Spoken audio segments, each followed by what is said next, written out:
ठाकरे गटाचं आज नाशिकमध्ये राज्यव्यापी अधिवेशन। हुतात्मा अनंत कांदिणे मैदानावरती संध्याकाळी 6 वाजता उद्धव ठाकरेंची सभा। मनोज जरांगेंच्या मराठा आरक्षण यात्रेचा आजचा चौथा दिवस। चर्चेसाठी दारं खुली असल्याचा जरांगेंचा पुनरुच्चार।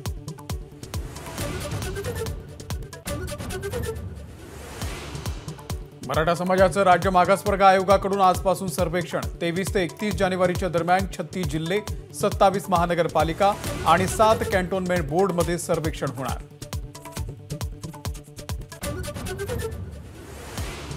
सुरत डायमंड बोर्ड्सकडे हिरे व्यापाऱ्यांची पाठ। वल्लभभाई लखानी यांच्यासह अनेक बड्या व्यापाऱ्यांचा मुंबईकडे मोर्चा।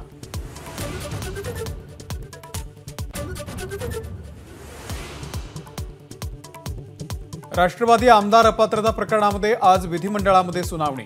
शरद पवार गटाच्या जयंत पाटील तर अजित पवार गटाच्या अनिल पाटील यांची उलट तपासणी।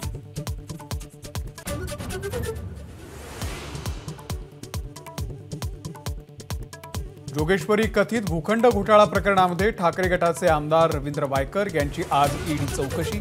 सकाळी 11 वाजता चौकशीसाठी हजर राहण्याचे आदेश।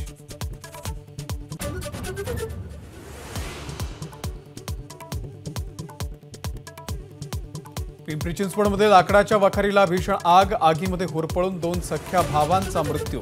वाल्लेकर वाडीमधली घटना।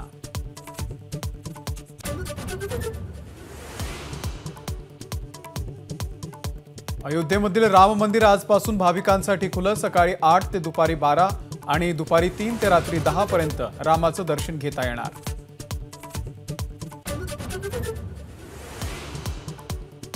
अयोध्येमध्ये शरयू घाट 1 लाख दिव्यांनी उजळला।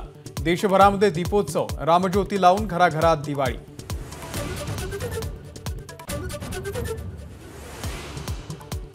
राहुल गांधींच्या भारत जोडो न्याय यात्रेचा आजचा 10वा दिवस। दुपारी 12:30 वाजता राहुल गांधींची पत्रकार परिषद।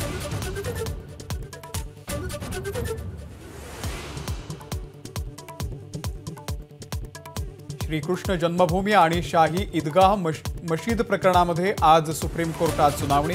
सर्वेक्षण अनुमती देण्याच्या निर्णयाला सुप्रीम कोर्टात आव्हान। एबीपी माझा, उघडा डोळे बघा नीट।